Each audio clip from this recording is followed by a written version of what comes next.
Welcome students. আজকে আমরা class 11-এর একটা ভিডিও নিয়ে উপস্থিত হয়েছি। তো ছাত্রছাত্রীরা, আমাদের ক্লাস 11-এর সারফেস টেনশন বা পৃষ্ঠ টান নিয়ে আলোচনা চলছিল।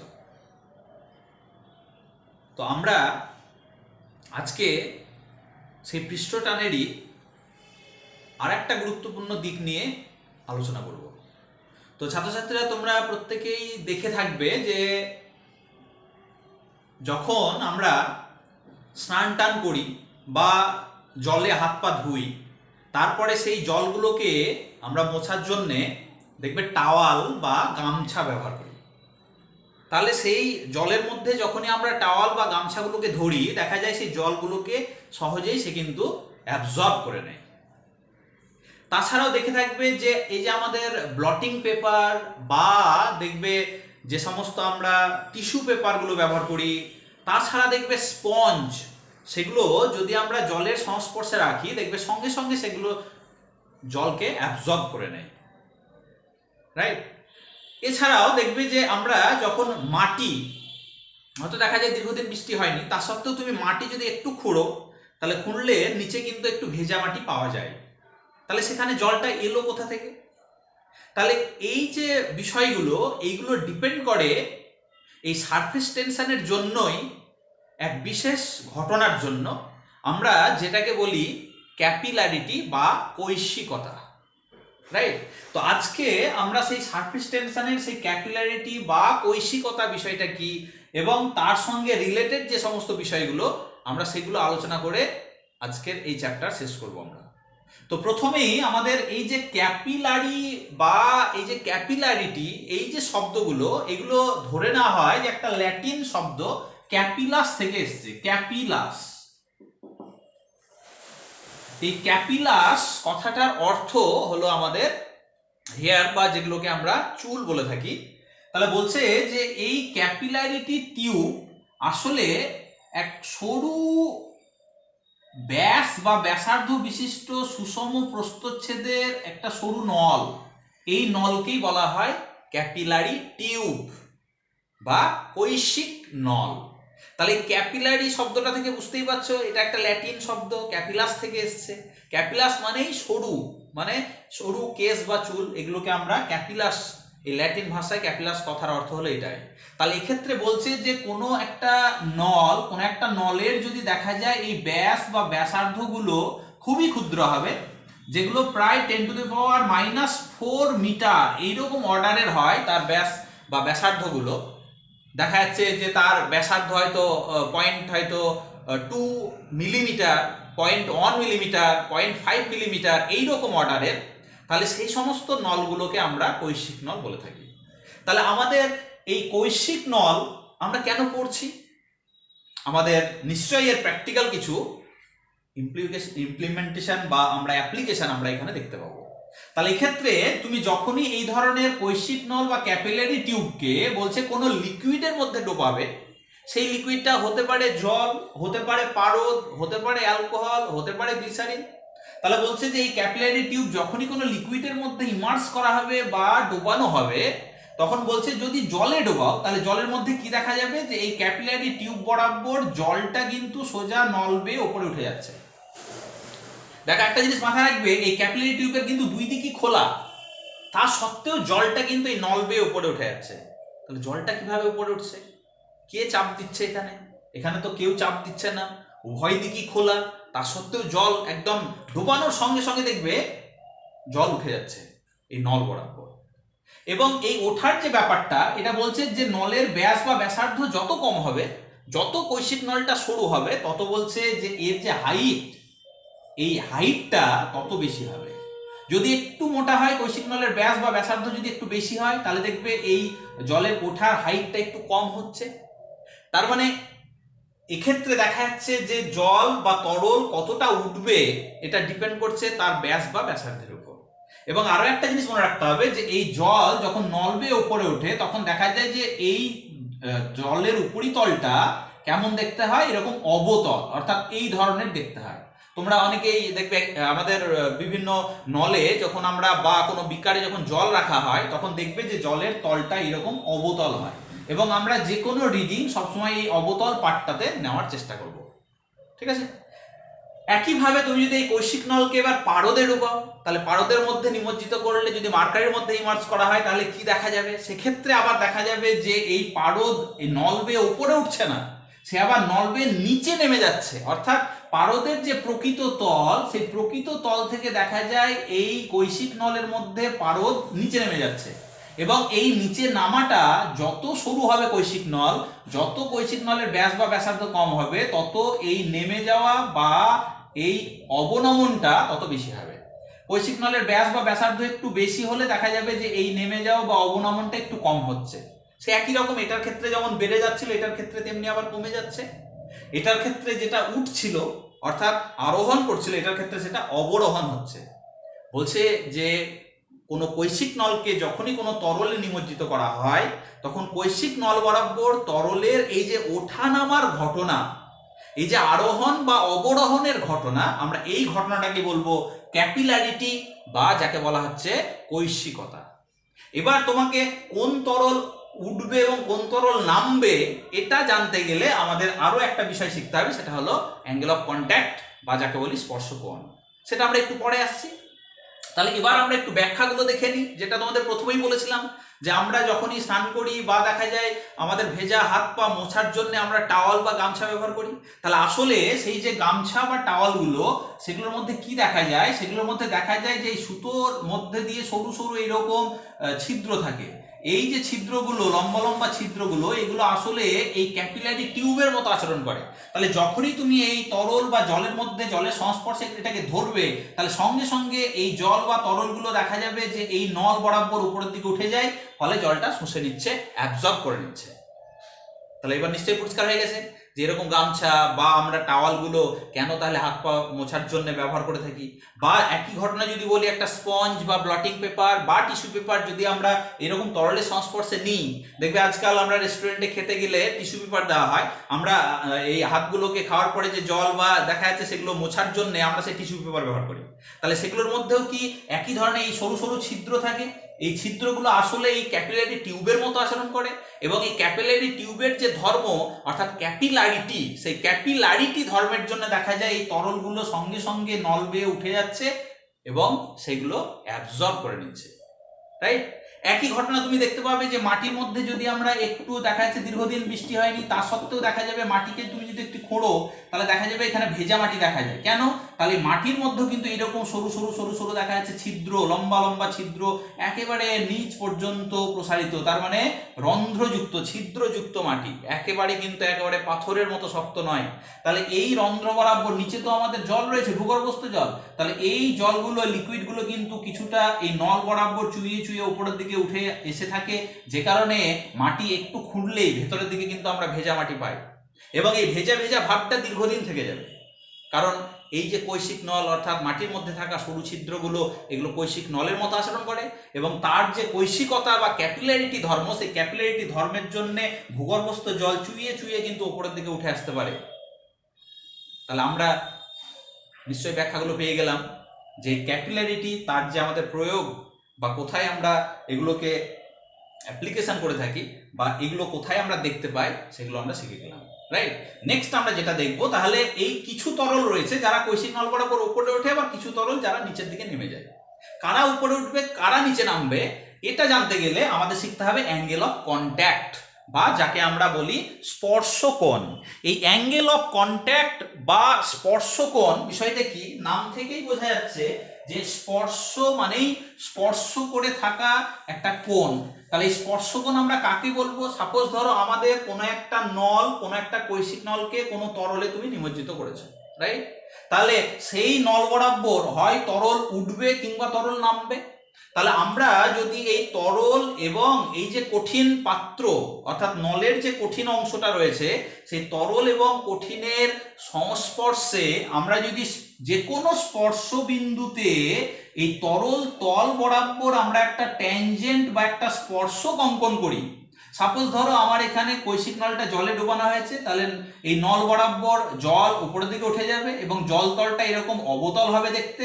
তাহলে তুমি এই কৈশিক নল এবং তরলের যে কোনো একটা স্পর্শবিন্দু, সেই স্পর্শবিন্দুতে যদি তুমি তরল তল বরাবর স্পর্শক টানো, তাহলে সেই স্পর্শক তরলের ভেতরে থাকা কঠিনের সঙ্গে মানে নলটার সঙ্গে যে কোণ করবে, এই কোণটাকে বলবো আমরা স্পর্শকোণ বা অ্যাঙ্গেল অফ কন্ট্যাক্ট। এখানে মনে রাখতে হবে এটা কিন্তু এই কোণটা কিন্তু তরলের ভেতরে, হ্যাঁ, কোণটা কিন্তু এই বাইরের দিকের এই কোণটা কিন্তু নয়। অর্থাৎ কেউ বলতে পারে স্যার এই স্পর্শক থেকে তাহলে এই পাত্র নলের দেওয়াল পর্যন্ত এই কোণটা যদি হয় সেটা কিন্তু স্পর্শকোণ নয়। স্পর্শকোণটা হবে সবসময় তরলের ভেতরের দিকে পাত্রের সঙ্গে বা কঠিনের দেওয়ালের সঙ্গে যে কোণ করছে সেটা হবে অ্যাঙ্গেল অফ কন্ট্যাক্ট বা স্পর্শকোণ। একইভাবে আমি যদি এখানে এঁকে দেখি, দেখো পারদ, তাহলে তুমি একটা কৈশিক নলকে যখন পারদে ডুবাচ্ছ তাহলে পারদ তলটা কি হচ্ছে, পারদ তলটা নেমে যাচ্ছে এবং সেই তলটা কেমন হবে, সেই তলটা উত্তল হবে, এইরকম ধরনের উত্তল হবে। পারদের তলটা এই নলের মধ্যে উত্তল হয়ে থাকবে, এটা সরু হলে বেশি নামবে, মোটা হলে একটু কম নামবে। তাহলে আমরা যদি এই উত্তল তলের, তাহলে এখানে যে কোনো এই পাত্র বা কঠিন এবং তরলের সংস্পর্শের যে কোনো স্পর্শবিন্দুতে, তাহলে এবার তলটা কেমন হয়েছে, তলটা দেখো এরকম উত্তল হয়েছে। তাহলে এই উত্তল তল বরাবর যদি আমরা একটা স্পর্শক টানি, তাহলে সেই স্পর্শকটা তরলের ভেতরে থাকা পাত্রের সঙ্গে যে কোণ করবে মানে ভেতরের দিকে এটা, তাহলে সেই কোণটাকে বলবো আমরা অ্যাঙ্গেল অফ কন্ট্যাক্ট বা স্পর্শকোণ, যাকে ডিনোট করা হবে থিটা দ্বারা। তাহলে ডেফিনেশনটা সুন্দরভাবে বলে দিই, বলছে যে কোনো তরল এবং কোনো কঠিনের সংস্পর্শে থাকা যে কোনো স্পর্শ বিন্দুতে যদি আমরা তরল তল বরাবর একটা স্পর্শক অঙ্কন করি, সেই স্পর্শকটা তরলের ভেতরে কঠিনের সঙ্গে যে কোণ করবে, আমরা সেই কোণটাকে বলবো ওই কঠিনের জন্য ওই তরলের অ্যাঙ্গেল অফ কন্ট্যাক্ট বা স্পর্শকোণ। তাহলে স্যার ওই কঠিনের জন্য ওই তরলের কেন বলছেন, কারণ নিশ্চয়ই তাহলে কঠিন এবং তরল চেঞ্জ হলে এই অ্যাঙ্গেল অফ কন্ট্যাক্টটা চেঞ্জ হয়ে যাবে। দেখতেই পাচ্ছ যে কাঁচ আর জলের মধ্যে দেখো স্পর্শকোণটা এই যে থিটা, এই থিটাটা কিন্তু দেখো লেস দ্যান 90 ডিগ্রি, তার মানে এটা অ্যাকিউট অ্যাঙ্গেল হয়েছে, সূক্ষ্ম কোণ হয়েছে। কিন্তু এখানে দেখো পারদ আর কাঁচের মধ্যে যে স্পর্শকোণ এটা কিন্তু গ্রেটার দ্যান 90 ডিগ্রি, মানে এটা অবটিউজ অ্যাঙ্গেল বা স্থূল কোণ হয়ে যাচ্ছে। তার মানে নিশ্চয় আমাদের কঠিন বা তরলগুলো চেঞ্জ হলে, অর্থাৎ পদার্থের প্রকৃতি চেঞ্জ হলে এই অ্যাঙ্গেল অফ কন্ট্যাক্টটা চেঞ্জ হয়ে যাবে, রাইট? তাহলে এবার নিশ্চয়ই বুঝতে পারছো যে যে সমস্ত তরলগুলো কঠিনের সঙ্গে এই যে অ্যাঙ্গেল অফ কন্ট্যাক্ট এটা যারা সূক্ষ্ম কোণ তৈরি করছে মানে লেস দেন 90 ডিগ্রি হচ্ছে, বলছে সেই তরলগুলো ওই নল বরাবর ওপরের দিকে উঠবে এবং তাদের যে তলটা একদম উপরের তলটা সেটা কেমন হবে, সেটা এরকম অবতল হবে। কিন্তু যে ক্ষেত্রে দেখা যাচ্ছে যে কোন একটা হয়তো নল এবং এই তরল তাদের মধ্যবর্তী যে কোণ, সেই কোণটা যদি গ্রেটার দেন 90 ডিগ্রি হয় মানে অবটিউজ অ্যাঙ্গেল বা যাকে বলি স্থূল কোণ, যেমন কাঁচ আর পারদ, তাহলে সেক্ষেত্রে সেই নল বরাবর তরলটা কিন্তু নিচের দিকে নামবে এবং তরলের উপরিতলটা কেমন হবে, সেটা হবে উত্তল। এটা আমাদের মাথায় রাখতে হবে। এবং আরো একটা জিনিস শিখে নাও, বলছে যে যাদের ক্ষেত্রে অ্যাঙ্গেল অফ কন্ট্যাক্টটা লেস দ্যান 90 ডিগ্রি মানে সূক্ষ্ম কোণ 90 ডিগ্রির কম, বলছে সেই তরলগুলো ওই কঠিনটাকে বা নলটাকে ভেজাতে পারবে। যেমন কাঁচ জলে ডোবালে কাঁচটা কিন্তু জল দ্বারা ভিজবে, কিন্তু অন্যদিকে যদি এই অ্যাঙ্গেল অফ কন্ট্যাক্টটা যদি গ্রেটার দ্যান 90 ডিগ্রি হয়, তাহলে সেক্ষেত্রে সেই তরল ওই কঠিনটাকে কিন্তু ভেজাতে পারবে না। যেমন যেমন দেখা যাচ্ছে কাঁচ একটা নল বা কাঁচের কোনো ক্যাপিলারি টিউবকে তুমি যদি পারদে ডোবাও, তাহলে কিন্তু সেই পারদ কিন্তু কাঁচকে ভেজাবে না। তার মানে সেক্ষেত্রে তার অ্যাঙ্গেল অফ কন্ট্যাক্টটা গ্রেটার দ্যান 90 ডিগ্রি হচ্ছে বলে, রাইট? একই জিনিস তোমরা দেখতে পাবে যে পদ্মের পাতা বা কচুর পাতাতে যখন জল পড়ে, সেই জলটা কিন্তু পদ্মের পাতা বা কচুর পাতাতে ভেজাতে পারে না। তাহলে বুঝতে পারছো যে সেক্ষেত্রে এই পদ্মের পাতা বা কচুর পাতার সঙ্গে জলের যে স্পর্শকোণ, সেই স্পর্শকোণটা তার মানে নিশ্চয়ই 90 ডিগ্রি থেকে বেশি, তার মানে সেটা হলো অবটিউজ অ্যাঙ্গেল, তার মানে সেটা কিন্তু ভেজাতে পারছে না। ক্লিয়ার? এবং আমরা আরো জিনিস শিখে নেবো যেটা, সেটা হলো এই অ্যাঙ্গেল অফ কন্ট্যাক্ট কি কি বিষয়ের উপর ডিপেন্ড করে। তাহলে এই ডিপেন্ডেন্সের মধ্যে প্রথমেই যেমন আমরা বললাম কঠিন এবং তরলের প্রকৃতির উপর নির্ভর করবে। যেমন দেখা যাচ্ছে জল এবং কাঁচের, একদম বিশুদ্ধ জল এবং কাঁচের স্পর্শকোণটা হয় প্রায় 0 ডিগ্রি, কিন্তু তুমি আমাদের যে সাধারণ জল এবং কাঁচ যদি নিয়ে আমরা, সেটার ক্ষেত্রে কিন্তু প্রায় 8 ডিগ্রি মতো হয়। সাধারণ জল মানে তার মধ্যে কিছু ইম্পিউরিটি মিশে থাকছে। আবার তুমি যদি এখানে কাঁচ আর পারদ নাও তাহলে সেক্ষেত্রে তাদের অ্যাঙ্গেল অফ কন্ট্যাক্টটা হচ্ছে প্রায় 140 ডিগ্রি মতো। তার মানে বুঝতেই পারছো যে এই কঠিন এবং তরলের প্রকৃতির উপর ডিপেন্ড করবে অ্যাঙ্গেল অফ কন্ট্যাক্ট কত হবে, রাইট? নেক্সট আমরা দেখবো কি, নেক্সট আমরা দেখবো যে এই যে তরল, এই তরলের ইম্পিউরিটির উপরেও কিন্তু ডিপেন্ড করবে অ্যাঙ্গেল অফ কন্ট্যাক্ট। কারণ বিশুদ্ধ জলের ক্ষেত্রে কাঁচের সঙ্গে স্পর্শকোণ 0 ডিগ্রি, অন্যদিকে দেখো আমাদের সাধারণ যে জল, সেই সাধারণ জলের সঙ্গে কাঁচের স্পর্শকোণ কত হচ্ছে 8 ডিগ্রি। তার মানে ইম্পিউরিটির উপর ডিপেন্ড করছে, রাইট? নেক্সট আমরা দেখবো যেটা, সেটা হলো এই যে তরলের উপরিপৃষ্ঠের যে মাধ্যম, সেই মাধ্যমের প্রকৃতির উপরেও কিন্তু ডিপেন্ড করে এই অ্যাঙ্গেল অফ কন্ট্যাক্ট বা স্পর্শকোণ। তাহলে অনেকেই বলতে পারে স্যার এই যে ঘটনাটা, এই যে কৈশিক নল বরাবর তরল উঠছে বা তরল নামছে, এটা আসলে কেন হয়? আসলে কিন্তু সারফেস টেনশনের জন্যই হয়ে থাকে। এর পিছনে যে ঘটনাটা দায়ী সেটা হলো সারফেস টেনশন বা পৃষ্ঠটান। তাহলে এসব আমরা এবার শিখে নিই যে কিভাবে এই সারফেস টেনশন এই ব্যাপারটাকে কন্ট্রোল করছে, এবং সেক্ষেত্রে আমরা শিখবো যেটা এই কৈশিক নল বরাবর তরলের এই যে ওঠা বা নামা, এই যে হাইটটা, সেই হাইটটা কি কি বিষয়ের উপর ডিপেন্ড করে, আমরা সেই বিষয়টা এবার ক্যালকুলেশন করব। খুব ইম্পর্টেন্ট একটা ক্যালকুলেশন, পরীক্ষার জন্য যেটা ইম্পর্টেন্ট আমাদের বিষয়টা কিন্তু মাথায় রাখতে হবে। তাহলে আমরা প্রথমেই যেটা শিখে নেব সেটা হলো এই ক্যালকুলেশনটা এবার আমাদের শিখতে হবে।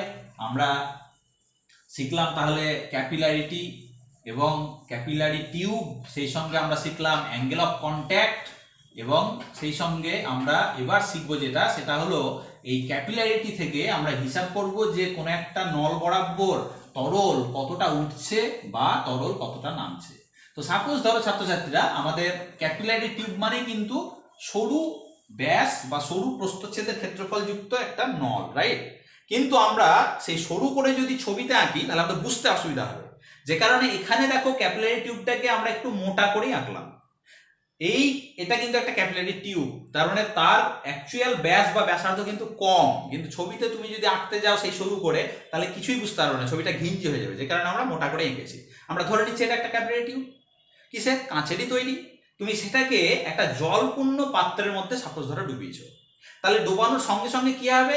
ডোবানোর সঙ্গে সঙ্গে দেখবে এই নল বরাবর জল কিছুটা উপরের দিকে উঠে যাবে, রাইট? এবং উপরে ওঠার পর তার উপরিতলটা কেমন হবে? উপরিতলটা হবে এইরকম অবতল, এইরকম ধরনের অবতল হবে তার উপরিতলটা।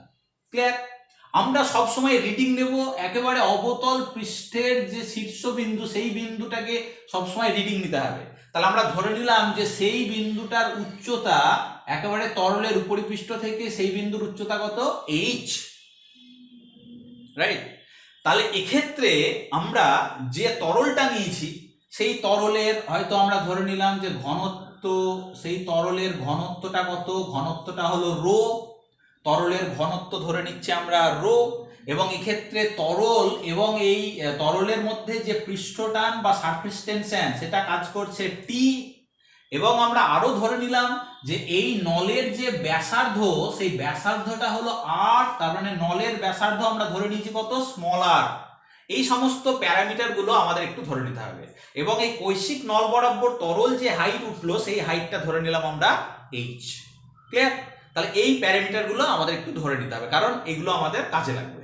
তাহলে এবার আমরা তাহলে এই কৈশিক নল ডোবানোর সঙ্গে সঙ্গে কি হচ্ছে? তরলটা উঠে যাচ্ছে। কেন উঠে যাচ্ছে কৈশিক নল বরাবর, তার ব্যাখ্যাটা দেখো কিভাবে দেওয়া যায়। তাহলে ছাত্রছাত্রীরা, এখানে এই তরল এই কাঁচের নলের বরাবর একটা স্পর্শ করে থাকবে, তার মানে সেক্ষেত্রে আমরা এই যে স্পর্শ এরিয়াটা, সেটা একটা স্পর্শ ব্যাসার্ধের মতো, আমরা বৃত্তের মতো দেখতে পাবো, এটাকে আমরা স্পর্শ বৃত্ত করে থাকবো, মানে যে যে অঞ্চলগুলোতে তরলটা স্পর্শ করে রয়েছে। তাহলে স্পর্শ বৃত্তের আমরা কি দেখতে পাবো? যে প্রত্যেকটা বিন্দুতে দেখা যাবে সারফেস টেনশনের জন্য এই তরল কাঁচের উপর একটা কি দেবে? কাঁচের উপর একটা টান প্রয়োগ করবে, রাইট? এই টানটা ধরো টি।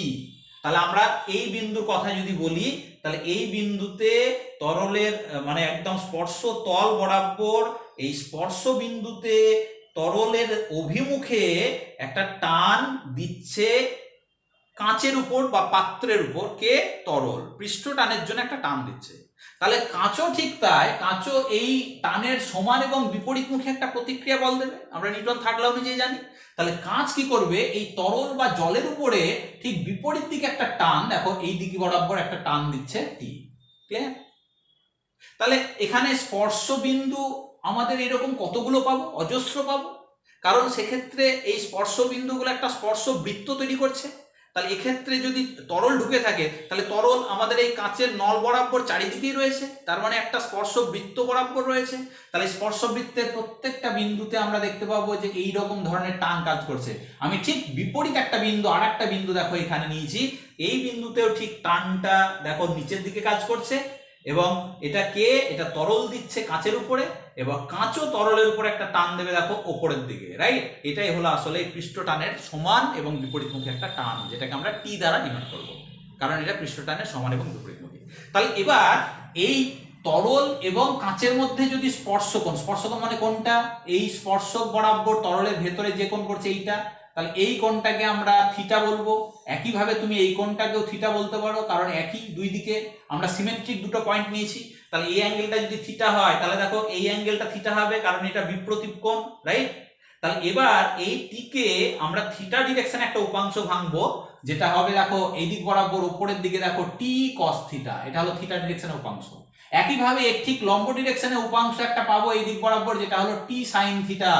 এই বিষয়গুলো আমাদের এরপরে দেখবে আমরা যখন মেকানিক্সে ঢুকবো, ভেক্টরে গিয়ে আমরা বিস্তারিতভাবে শিখবো। এখন একটু মনে রাখো যে কোনো একটা ভেক্টর বা কোনো একটা বল বা কোনো একটা টান, সেটাকে যদি আমরা থিটা ডিরেকশনে ভাঙি তার উপাংশটা হয় টি কস থিটা, আর এই টি কস থিটার সঙ্গে পারপেন্ডিকুলার ডিরেকশনে উপাংশটা যেটা পাবো সেটা হবে টি সাইন থিটা। ক্লিয়ার? ঠিক একইভাবে দেখো সিমেট্রিক পয়েন্ট এটা, তাহলে এই বিন্দুতেও আমরা দেখো এইটিকে যদি আমরা ভাঙি তার মানে এই অ্যাঙ্গেলটা থিটা, তাহলে আমরা উপরের দিকে এই দিক বরাবর পাবো কি, এদিক বরাবর পাবো দেখো টি কস থিটা, আর এদিক বরাবর পাবো দেখো টি সাইন থিটা। তো ছাত্রছাত্রীরা এবার একটু লক্ষ্য করো যে আমাদের পুরো সিমেট্রিক দুটো পয়েন্টের ক্ষেত্রে দেখো এইদিকে টি সাইন থিটা কাজ করছে, এইদিকে টি সাইন থিটা কাজ করছে। দেখো তো দুটো সমান এবং বিপরীতমুখী বল না, তাহলে দুটো পরস্পরকে কি করে দেবে, দুটো পরস্পরকে প্রশমিত করে দেবে। তার মানে আমরা এইরকম আমরা সিমেট্রিক পয়েন্ট যেমন এইদিকে একটা বিন্দু পেতে পারো, তার ঠিক বিপরীত দিকে আরেকটা বিন্দু পাবে, কারণ এরা পরস্পরকে টি সাইন থিটাটা প্রশমিত করছে। একইভাবে তুমি যদি এইদিকে একটা বিন্দু নাও তাহলে সেই স্পর্শবৃত্ত বরাবর এই বিপরীত দিকে আরেকটা বিন্দু পাবে, কারণ এই দিক বরাবর টি সাইন থিটা, এই দিক বরাবর টি সাইন থিটা পরস্পরকে প্রশমিত করছে, নিউট্রালাইজ করছে। তার মানে আলটিমেটলি আমরা যেটা পাচ্ছি, এই চতুর্দিকে যদি আমরা স্পর্শবৃত্ত বরাবর এই উপাংশগুলোকে দেখার চেষ্টা করি তাহলে দেখতে পাবো যে এরা পরস্পরকে প্রশমিত করছে। তার মানে অনুভূমিক দিকে কোনো টান নেই, পুরো টানটা কাজ করছে কোন দিকে, ওপরের দিকে, উল্লম্ব দিকে কাজ করছে। তাহলে আমরা এখান থেকে লিখতে পারবো যে অনুভূমিক দিকের মোট যে টান, অর্থাৎ টি সাইন থিটার উপর তুমি যদি যোগ করো, সামেশন করো, এটা ক্যাপিটাল সিগমা, তার মানে আমি মোট টি সাইন থিটা গুলোকে সবগুলোকে যদি যোগ করি তাহলে পরস্পর প্রশমিত হয়ে মানটা হয়ে যায় 0। ক্লিয়ার? তাহলে পুরো টানটা কাজ করছে কোন দিকে, ওপরের দিকে। তাহলে বলো তো এই ওপরের দিকে তাহলে আমরা যদি মোট বল বের করি তাহলে ঊর্ধ্বমুখী আমরা বা ওপরের দিকে, ওপর দিকে ক্রিয়াশীল মোট বল, আমরা মোট বলটা বের করার চেষ্টা করছি। তো আমরা মোট বল এফ যদি বলি তাহলে এফ সমান আমরা কি জানি, এফ সমান আমরা জানি যে টি ইন্টু এল, রাইট। টি ইন্টু এল মানে কি, পৃষ্ঠ টান ইন্টু দৈর্ঘ্য। তাহলে বলতো এখানে ঊর্ধ্বমুখী পৃষ্ঠটান জনিত টান কতটা, টি কস থিটা, তাহলে টি এর জায়গায় তোমাকে বসিয়ে দিতে হবে টি কস থিটা। আর এল, এল মানে কি, এল মানে হলো আমাদের এই যে বৃত্তটা, স্পর্শ বৃত্তটা তৈরি হচ্ছে তার পরিধি। কারণ দেখো প্রত্যেকটা বিন্দুতে আমাদের কাজ করছে স্পর্শ আমাদের এই পৃষ্ঠটান, সুতরাং আমাদের এই বৃত্তটার যে পরিধি, সেই বৃত্তটার পরিধি কত হবে, 2 পাই আর, কারণ আর ব্যাসার্ধের একটা বৃত্তের পরিধি হবে 2 পাই আর। কিভাবে ব্যাপারটা আরেকবার বুঝিয়ে দিই, ধরো আর ব্যাসার্ধের একটা বৃত্ত, তার পরিধি 2 পাই আর, তাহলে এই টি কস থিটা উপরে কাজ করছে প্রত্যেকটা বিন্দু বরাবর, এই পরিধি বরাবর প্রত্যেকটা বিন্দু বরাবর টি কস থিটা কাজ করছে। আমরা দেখো আগের দিন শিখেছিলাম যে পৃষ্ঠটান মানে কি, বল বাই দৈর্ঘ্য, তাই তো, একক দৈর্ঘ্যে ক্রিয়াশীল বল। তাহলে বল বের করতে গেলে আমরা পৃষ্ঠটানকে কি দিয়ে গুণ করব, দৈর্ঘ্য দিয়ে গুণ করব। তাহলে এই ক্ষেত্রে এই বৃত্তটাকে তুমি যদি কেটে দাও, কেটে যদি সোজা করো, তাহলে এই বৃত্তের যে পরিধি পাবে সেটা হবে 2 পাই আর। তাহলে এই 2 পাই আর বরাবর একক দৈর্ঘ্যে কতটা বল কাজ করছিল, টি কস থিটা। তাহলে 2 পাই আর এ মোট বল কত, টি কস থিটা ইনটু 2 পাই আর। এই জায়গাটা বুঝতে হবে। ক্লিয়ার? তাহলে এটা হলো আমাদের ঊর্ধ্বমুখী মোট বল। তাহলে এই বলটাকে প্রশমিত করছে কে? নিশ্চয়ই এই তরলের, এই যে নল বরাবর তরল উঠছে সেই তরলের যে ওজন, ওজন কোন দিকে কাজ করছে? নিচের দিকে। তাহলে এই ওজনটাকে নিশ্চয়ই ধরে রেখেছে এই বল। এই দুটোকে আমরা সমান করব। তাহলে এবার আমরা বের করব তাহলে তরলের ওজন। তাহলে তরলের, আগে তরলের আমরা ওজনটা কিভাবে পাবো? তরলের ওজন সমান হবে, দেখো এই তরলটুকুর আগে আয়তন বের করো। আয়তন মানে এইচ উচ্চতার তরলের চোঙের মধ্যে থাকা, তাহলে আর ব্যাসার্ধের একটা চোঙ, তাহলে তার এইচ উচ্চতার জন্য আয়তন কত? পাই আর স্কোয়ার ইন্টু এইচ। এটা সবাই জানো। তার মানে এই এইচ উচ্চতার মধ্যে যে তরলটুকু রয়েছে চোঙের মধ্যে সেটা হলো pi r square H. Clear? দেখো তো আরো একটুকু তরল কিন্তু এই অঞ্চলে ঢুকে রয়েছে, কারণ এই তলটা কিন্তু অবতল। তার এই অবতলের এই খাঁজের মধ্যে আমরা দেখতে পাবো আরেকটুকু তরল ঢুকে রয়েছে, যার আয়তনটাকে বললাম ভি। তাহলে এটা হলো মোট আয়তন, চোঙের মধ্যে থাকা তরলের মোট আয়তন, রাইট? এটাকে তাহলে আয়তনকে যদি ঘনত্ব দিয়ে গুণ করে দাও, মানে রো দিয়ে গুণ করলে আমরা কি পাবো? ভর। তাকে আবার অভিকর্ষজ ত্বরণ দিয়ে গুণ করলে আমরা পেয়ে যাবো ওজন। তাহলে ওই কৈশিক নলে থাকা তরলের মোট ওজন হলো pi r square h plus v into rho g. Clear? তাহলে এবার আমরা এই দুটো রাশিকে ইকুয়েট করে দেবো, সমান করে দেবো। তাহলে আমরা কি পাবো? আমরা পাবো দেখো T cos theta into 2 pi r equal to পেয়ে যাচ্ছি তাহলে pi r square h plus v into পড়ে থাকছে কত? ইন্টু পড়ে থাকছে রো জি। তাহলে এখান থেকে তুমি যদি বলো স্যার টি ইজিক্যাল টু কত, তাহলে টি ইজিক্যাল টু পেয়ে যাবে দেখো pi r square h plus v into rho g উপরে পড়ে থাকছে, আর নিচে তাহলে পড়ে থাকছে দেখো 2 pi r into cos theta. Clear? আমরা এইটাকে আমরা পৃষ্ঠটান, এই ইকুয়েশন থেকে আমরা তরলটার পৃষ্ঠটান বের করতে পারি।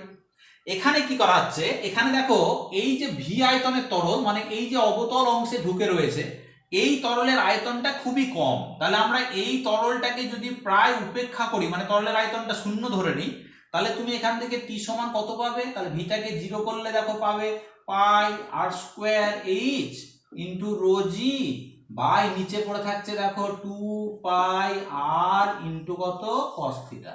দেখো তো এখান থেকে দেখো পাই পাই কাটবে উপর নিচে, এখানে একটা আর উপর নিচের একটা, উপরে আর স্কোয়ার ছিল নিচের আরটা কেটে যাবে। তার মানে আমরা টি ইজ ইকুয়াল টু পেলাম কত? টি ইজ ইকুয়াল টু পেলাম r into h rho g by 2 cos theta. এইটা হলো আমাদের ওই অবতল অংশে ঢুকে থাকা তরলের আয়তনটুকুকে যদি আমরা বাদ দিই, ভিটাকে যদি আমরা 0 ধরি, তাহলে এই ইকুয়েশনটাকে আমরা ধরতে পারি।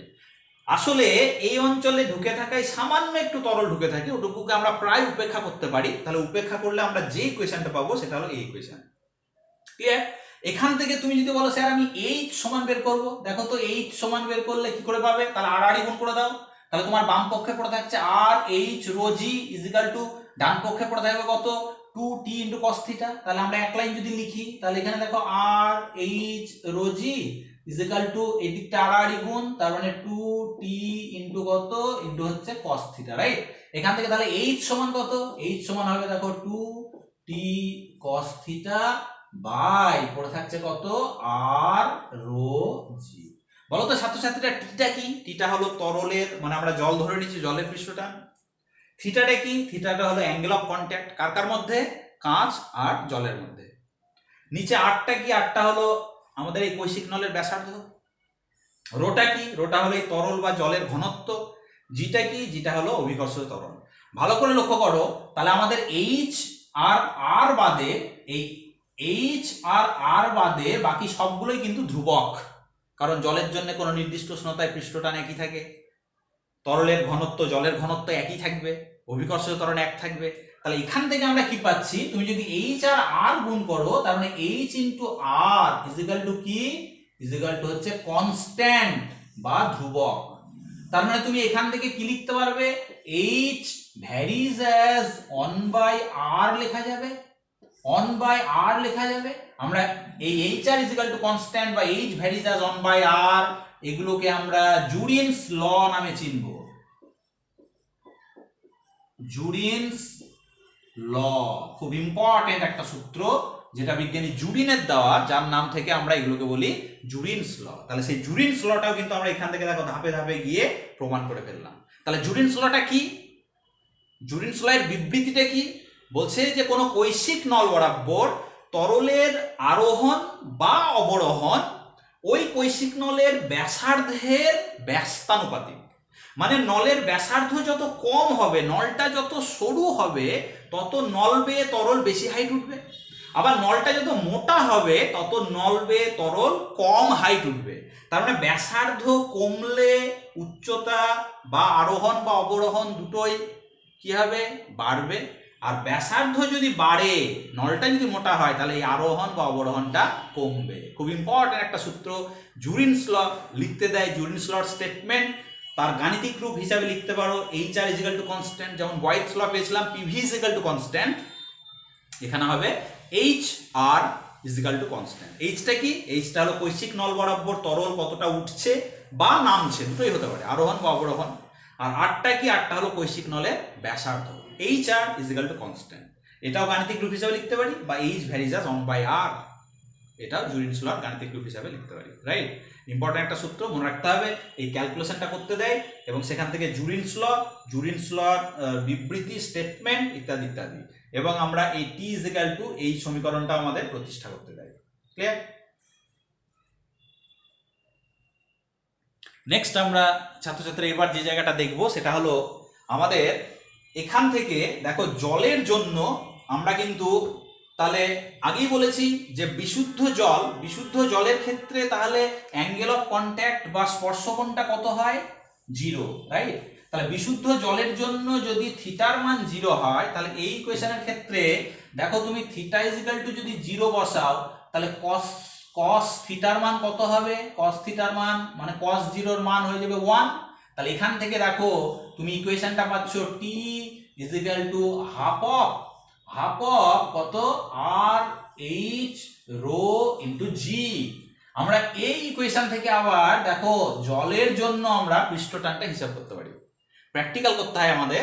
সেক্ষেত্রে এইরকম কৈশিক নল থেকে আমরা ধরে নিই যে এটা বিশুদ্ধ জলের জন্য অ্যাঙ্গেল অফ কন্ট্যাক্ট কাঁচা জলের মধ্যে অ্যাঙ্গেল অফ কন্ট্যাক্ট 0। তাহলে এই ইকুয়েশনে দেখো cos 0 এর মান 1 বসিয়ে দিলাম, তাহলে নিচে এখানে 1 হয়ে গেল, তার মানে পড়ে থাকছে এখানে একটা হাফ, আর উপরে পড়ে থাকছে RH রো G। তার মানে আমরা এই ইকুয়েশন থেকে তুমি যদি কৈশিক নলের ব্যাসার্ধের মান জানো, কৈশিক নল বরাবর জলটা কত হাইট উঠছে, এটা আমাদের একটা টেলিস্কোপ দিয়ে যদি এটাকে নির্ণয় করা হয়, এবং জলের ঘনত্ব তুমি যদি জানো, G এর মান যদি জানো, তাহলে এই ইকুয়েশন থেকে কিন্তু আমরা জলের পৃষ্ঠটান হিসাব করতে পারি। জলের পৃষ্ঠটান ক্যালকুলেশনের জন্য আমাদের অনেক সময় এই ইকুয়েশনটা ব্যবহার করা হয়। কি equation? T = half of HR rho G বা RH রো G, তার হাফ। রাইট?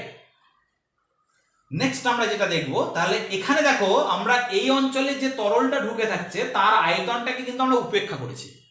অনেকে বলতে পারে স্যার তাহলে ওই তরলটুকুর তো একটু আয়তন আছে, তাহলে সেই তরলের আয়তনটুকু একটু হিসাব করে দেখান। দেখো আমরা সেই তরলটুকুর আয়তন এবার হিসাব করে দেখাচ্ছি, দিয়ে আমরা একেবারে সূক্ষ্মভাবে এই ইকুয়েশনে তাহলে আর ভিটাকে উপেক্ষা করব না, ভিটাকে উপেক্ষা না করলে কি দাঁড়াবে সেটা আমরা দেখব। তাহলে আমরা হিসাব করব এবার এই যে অঞ্চলটা, এই অঞ্চলে যে তরলটুকু ঢুকে রয়েছে তার আয়তনটা আমরা বের করার চেষ্টা করছি। ভালো করে লক্ষ্য করো তো, এটা একটা অর্ধগোলক, রাইট?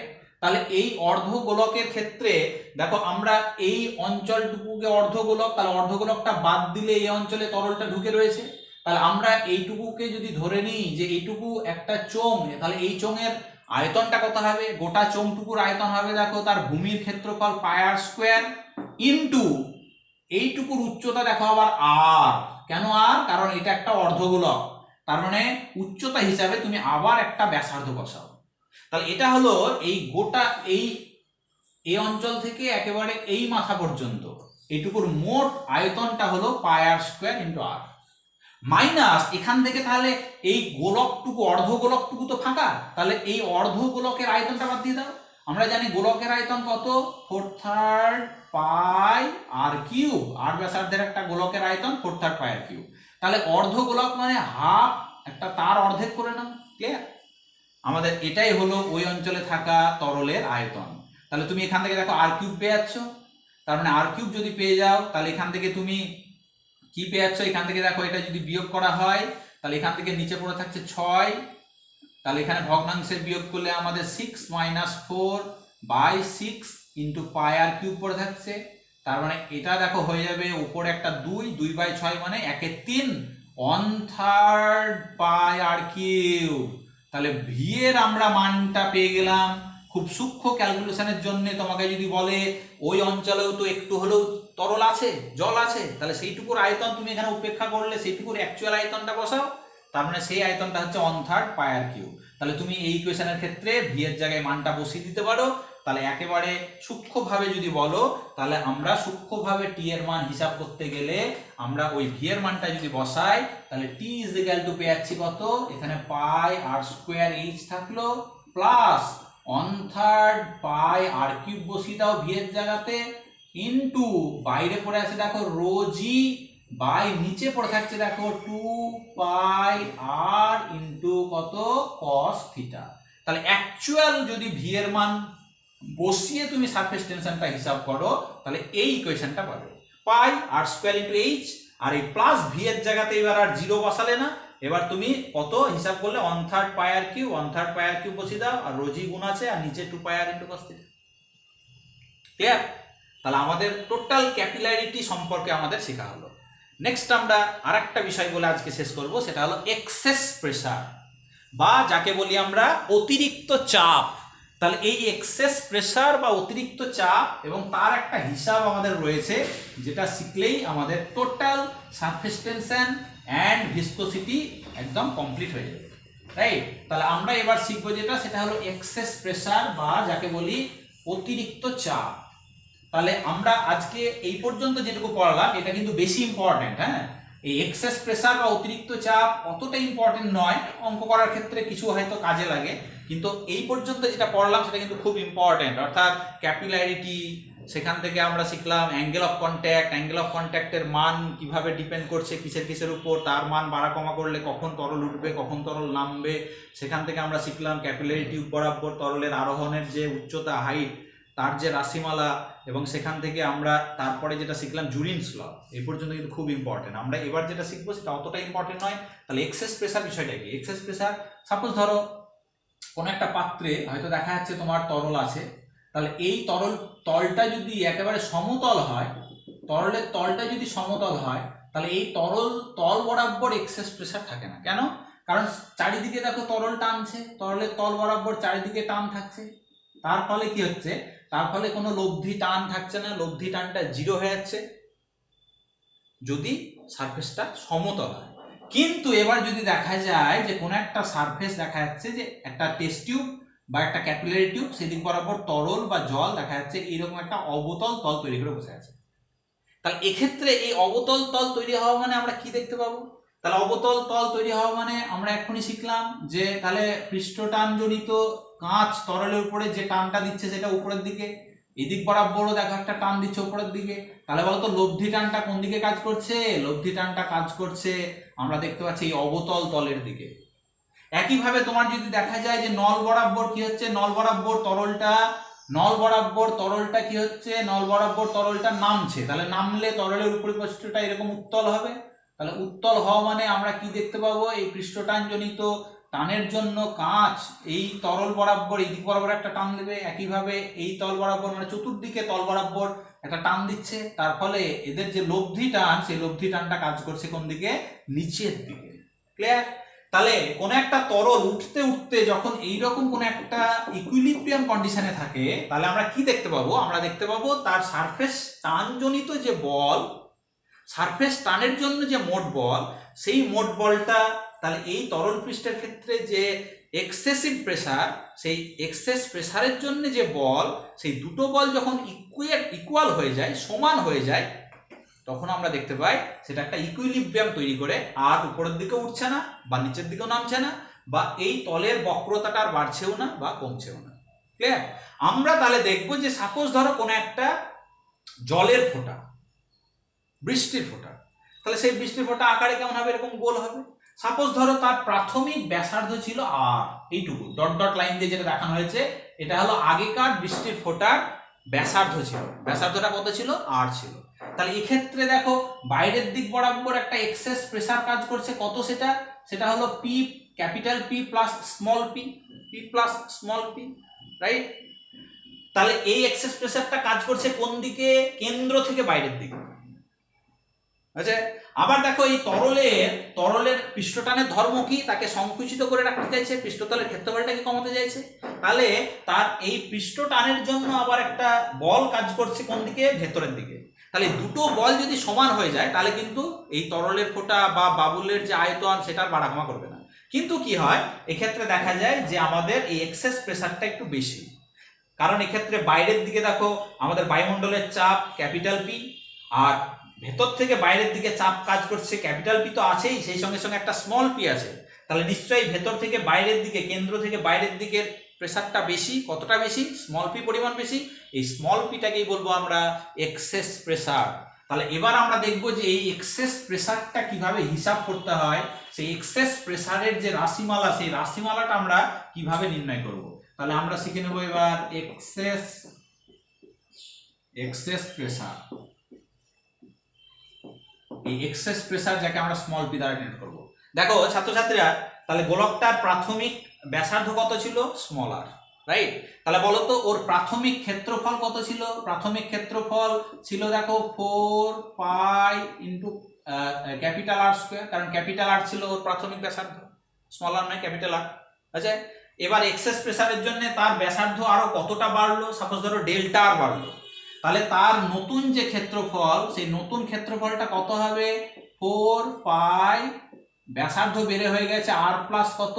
আর প্লাস হয়ে গেছে ডেল্টা আর, তার এবার হোল স্কয়ার হবে। আচ্ছা, তাহলে বলো তো অতএব তাহলে ক্ষেত্রফল বাড়লো কতটা? তাহলে ক্ষেত্রফল বৃদ্ধি পেল কতটা? আমাদের ক্ষেত্রফলের বৃদ্ধিটাকে ডেল্টা এ দ্বারা ডিনোট করা হচ্ছে। তাহলে ডেল্টা এ আমরা কি করে হিসাব করব? ডেল্টা এ হিসাব করতে হবে তাহলে অন্তিম ক্ষেত্রফল এ প্রাইম মাইনাস প্রাথমিক ক্ষেত্রফল এটাকে বিয়োগ করবে। অন্তিম ক্ষেত্রফল মানে কোনটা? এটা।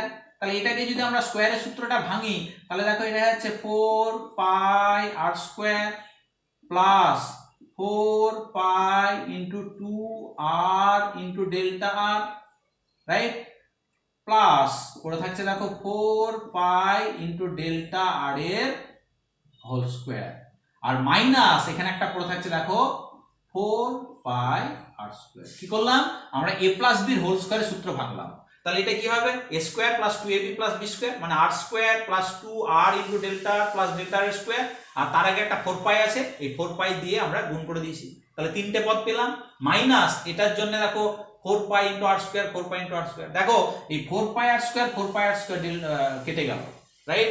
আর এই ডেল্টা আর, যেহেতু ডেল্টা আরটা খুবই ক্ষুদ্র, যে কারণে আমরা এই ডেল্টা আর এর স্কয়ারটাকে আমরা 0 ধরে নেব। তার মানে এই পদটাকে আমরা 0 ধরে নিলাম। তাহলে পড়ে থাকলো কত? পড়ে থাকলো দেখো এইটা কত, সেটা 8 পাই আর ইনটু ডেল্টা আর। তাহলে 8 পাই আর ইনটু ডেল্টা আর, এটা হলো আমাদের ক্ষেত্রফলের বৃদ্ধি। তাহলে এইটুকু ক্ষেত্রফলের বৃদ্ধির জন্য তাহলে মোট পৃষ্ঠ শক্তির পরিবর্তন কতটা হলো? তাহলে মোট আমরা সারফেস এনার্জি বা পৃষ্ঠ, যেটাকে আমরা পৃষ্ঠ শক্তি বলে থাকি, তাহলে এই সারফেস এনার্জি বা পৃষ্ঠ শক্তি কতটা হলো? তাহলে এই মোট সারফেস এনার্জি বা পৃষ্ঠ শক্তি, যেটাকে ই বলি, ই মানে আমাদের কি সূত্র ছিল? ই মানে ছিল দেখো টি ইনটু মানে পৃষ্ঠ টান ইনটু ক্ষেত্রফল, তাই না? তাহলে আমাদের একক ক্ষেত্রফল বৃদ্ধির জন্য যে কৃতকার্য, আমাদের একক ক্ষেত্রফল বৃদ্ধিতে যে পরিমাণ কার্য হয় সেটাই আমাদের ছিল পৃষ্ঠ শক্তি, রাইট? তাহলে আমাদের এই পৃষ্ঠ শক্তি মানে একক ক্ষেত্রফলের জন্য, তাহলে এখানে মোট শক্তি বের করতে গেলে আমরা কি করব? তাহলে টি ইনটু এ। তাহলে এখান থেকে দেখো তুমি পেয়ে যাচ্ছ কত? এখান থেকে পেয়ে যাচ্ছ দেখো 8 পাই আর ইনটু ডেল্টা, এটা হলো কার মান? ক্ষেত্রফল বৃদ্ধি, আর তাকে তুমি পৃষ্ঠ টান দিয়ে গুণ করে দাও, তাহলেই তুমি পেয়ে গেলে এখান থেকে মোট পৃষ্ঠ শক্তি কতটা হলো, মোট পৃষ্ঠ শক্তি কতটা। এবার এই পৃষ্ঠ শক্তির সমান কাজ করছে কে? Access pressure. আমরা ধরে নিচ্ছি এখানে এক্সেস প্রেসার কতটা? পি। তাহলে বলো তো এই পি প্রেসারের জন্য কতটা বল কাজ করছে? তাহলে বল মানেই আমরা জানি চাপ ইনটু ক্ষেত্রফল, রাইট? তাহলে এখানে চাপ হলো পি, আর এখানে আর ব্যাসার্ধের গোলকের পৃষ্ঠতলের ক্ষেত্রফল দেখো 4 পাই ইনটু কত আর স্কয়ার, এটা হলো বল। তাহলে এই বল, এই যে বাইরের দিকে কেন্দ্র থেকে বাইরের দিকে এই যে বলটা কাজ করছে, এই বলটা তাহলে কতটা সরণ ঘটালো, ডেল্টা আর সরণ ঘটালো। দেখো এখান থেকে ঠেলে নিয়ে চলে যাচ্ছে এত দূর তলটাকে, তাহলে ডেল্টা আর সরণ। তাহলে এই বলের জন্য ডেল্টা আর সরণ হলে তাহলে মোট কার্য কতটা হলো, তাহলে মোট কার্য হয়ে গেল দেখো আমরা কি জানি, বল ইনটু সরণ। তাহলে বলকে সরণ দিয়ে গুণ করে দাও, তাহলে এখানে বল পেলে কত, দেখো 4 pi r square into p small p, আর সরণ হলো কতটা, সরণ হলো দেখো ডেল্টা আর। তাহলে এটা হলো মোট কার্য। তাহলে এই যে কার্য আর এই যে সারফেস এনার্জির জন্য যে শক্তি, এই দুটো জিনিস কিন্তু ইকুয়াল, দুটো সমান হচ্ছে বলেই তবেই কিন্তু এই গোলক বা এই যে ফোঁটাটা সেটা কিন্তু একটা ইকুইলিব্রিয়াম তৈরি করছে। দুটোকে ইকুয়েট করে দাও, তাহলে তুমি পেয়ে যাবে সারফেস আমাদের যে এক্সেস প্রেসার তার রাশিমালা। তাহলে দুটোকে ইকুয়েট করলে আমরা দেখো এখান থেকে পেয়ে যাচ্ছি তাহলে 4 pi r square into delta r into p equal to right সাইডে পড়ে থাকছে কত, 8 pi r into delta r into t, right. এখান থেকে দেখো তাহলে আমাদের এখান থেকে পড়ে থাকছে কতটা, তাহলে এখান থেকে দেখো ডেল্টা আর কেটে যাচ্ছে, রাইট। তাহলে এখানে আমাদের পাই পাই কাটছে, 4 দিয়ে কাটলে 2, আর এখানে আর এর সঙ্গে কাটলে একটা আর পড়ে থাকবে। তাহলে অতএব পি ইজ ইকুয়াল টু পড়ে থাকছে 2t by R, 2t by আর। এটা কার জন্য, এটা যেমন বৃষ্টির ফোঁটা, মানে একদিকে তরল আর একদিকে বায়ু, বা দেখা যাচ্ছে যে জলের মধ্যে কোন একটা এয়ার বাবুল, জলের মধ্যে এয়ার বাবুল মানে তার একদিকে কিন্তু জল আর একদিকে কিন্তু এই এয়ার রয়েছে, তার মানে তার সারফেস তলটা একটাই থাকবে। এইটাই যখন তোমার একটা বাতাসে থাকা কোন একটা হয়তো বাবুল তৈরি হবে, কোন একটা সাবানের কোন একটা বাবুল তৈরি হবে, তখন তার কিন্তু দুটো সারফেস, কেন, এদিকেও বায়ু এদিকেও বায়ু।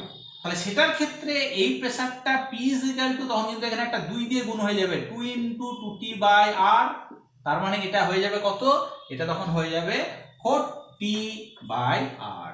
তাহলে ছাত্রছাত্রীরা আমাদের এখান থেকে মনে রাখতে হবে যে সারফেসটা যদি একটা হয়, সারফেসটা একটা মানে যেমন দেখা যাচ্ছে বৃষ্টির ফোঁটা, তার ভেতরের দিকে দেখো জল আর বাইরের দিকে বায়ু, তার মানে একটা সারফেস।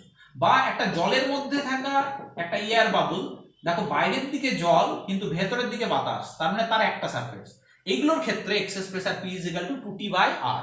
কিন্তু যদি দেখা যায় বাতাসের মধ্যে কোনো একটা এয়ার বাবুল তৈরি হচ্ছে, কোনো একটা সাবানের বাবুল তৈরি হচ্ছে, কোনো একটা হয়তো আমরা বাবুল মেকার দিয়ে যে বাবুলগুলো তৈরি করছি, তার ক্ষেত্রে দেখো দুই দিকে বাতাস, ভেতরের দিকেও বাতাস রয়েছে বাইরের দিকেও বাতাস রয়েছে, তার মানে তার কটা সারফেস, এই বাইরের দিকে একটা সারফেস, তার একটা ভেতরের দিকে সারফেস, মানে দুটো সারফেস। যে কারণে তখন কিন্তু একটা 2 দিয়ে গুণ করে নিতে হবে, P ইজ ইকুয়াল টু তখন হয়ে যাবে 4t বাই r। ঠিক আছে, তাহলে আমাদের total viscosity and surface tension শেষ হলো। বেশ ইন্টারেস্টিং একটা চ্যাপ্টার, ভালোভাবে পড়ে নেবে।